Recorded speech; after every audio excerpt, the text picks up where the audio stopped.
विजय पाएं क्रोध पर। क्रोध एक ऐसा दुर्गुण है जो आपके व्यवहार को दूषित करता है। आपको पता भी नहीं चलता और पल भर में क्रोध आपको अपनी गिरफ्त में ले लेता है। क्रोध इतना बलशाली है कि इस पर विजय पाना कोई आसान बात नहीं है। जब आप पर क्रोध सवार होता है तो अक्सर आप कुछ ऐसा कर बैठते हैं जिसके लिए आपको बाद में पछताना पड़ता है। ये क्रोध रूपी शत्रु आपसे ऐसी गुप्त शत्रुता निभाता है कि ये आपके सारे ज्ञान का हरण कर लेता है। तथा भगवान श्री कृष्ण भी गीता में क्रोध के संबंध में एक सुंदर श्लोक कहते हैं कि धूमेन व्रियते वहिनी यथादर्शो बलेन च। गीता के तीसरे अध्याय के 38वें श्लोक में भगवान श्री कृष्ण ने क्रोध के विषय में समझाया है कि जिस प्रकार धुआं अग्नि को ढक लेता है और मैल दर्पण को ढक लेती है, वैसे ही क्रोध भी ज्ञान को ढककर हमें अज्ञान के अंधकार में धकेल देता है। यहाँ समझने वाली बात यह है कि अग्नि चाहे जितनी भी चमकदार क्यों ना हो, धुआं उसको ढक देता है। ये चमक धुआं की कालक द्वारा ढक ली जाती है।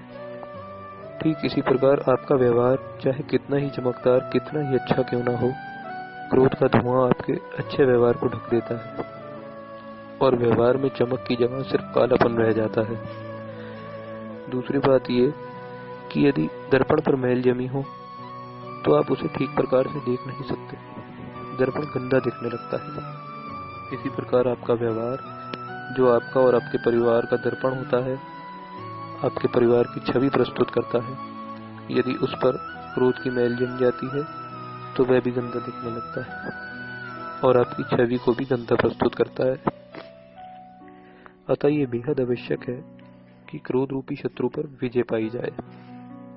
लेकिन किसी भी शत्रु पर विजय पाने के लिए ये आवश्यक है कि आपको यह अनुमान हो कि शत्रु कब आप पर वार करेगा, उसकी रणनीति क्या हो सकती है, वह किस रास्ते से आप पर वार करेगा, आपको कितनी हानि पहुंचा सकता है वह शत्रु।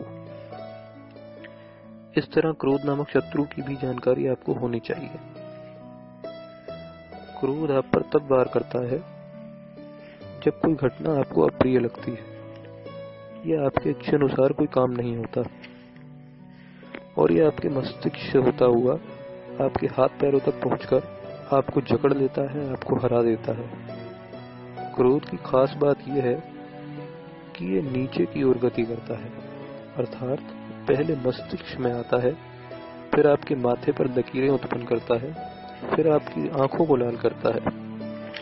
इस कारण आपका नाक भी फूलने लगता है और क्रम अनुसार नीचे की ओर आकर क्रोध आपकी वाणी को दूषित करता है, जिसके कारण आप अपशब्द बोलते हैं और अंत में आपके हाथ पैरों को गुलाम बनाकर आपसे हिंसा करवाता है, जिसके परिणाम स्वरूप आपको पछतावे के सिवाय कुछ प्राप्त नहीं होता। अतः ये आवश्यक है कि आप थोड़ी चतुराई से काम लें। जैसे ही कोई अप्रिय घटना होने पर क्रोध आपके मस्तिष्क का दरवाजा खटखटाए, आप सचेत हो जाएं। तुरंत अपना ध्यान उस घटना से मोड़ दें, कुछ ना सुने, बस शांत हो जाएं। बाहर से और भीतर से केवल शांत हो जाएं। अपना ध्यान मोड़ दें भगवान श्री कृष्ण की वाणी की तरफ और संकल्प ले लें कि मैं अपने ज्ञान को क्रोध से नहीं ढकने दूंगा। मैं अपने मस्तिष्क का दरवाजा क्रोध के लिए नहीं खोलूंगा। इस तरह उस क्षण का लिया हुआ संकल्प आपको अज्ञान के कुएं में गिरने से बचाएगा और आप क्रोध पर विजय पाने में सफल होंगे। और इसके नियमित अभ्यास से आपको क्रोध से छुटकारा मिलेगा। और इस क्रोध रूपी शत्रु पर विजय पाने में सहायक कुछ पंक्तियां बोलता हूं कि ना कर प्राणी ना कर तू, ना कर इतना क्रोध, दुख का ये कारण बने सुख में ओ अवरोध। काल का गाल क्रोध है जान ओ चतुर सयाने, मार इसे चतुराई से मनीष यही बखाने। जो हुआ सो हो गया क्यों तू क्रोधी होए, बुद्धि होश को त्याग कर मूर्खता की निद्रा सोए।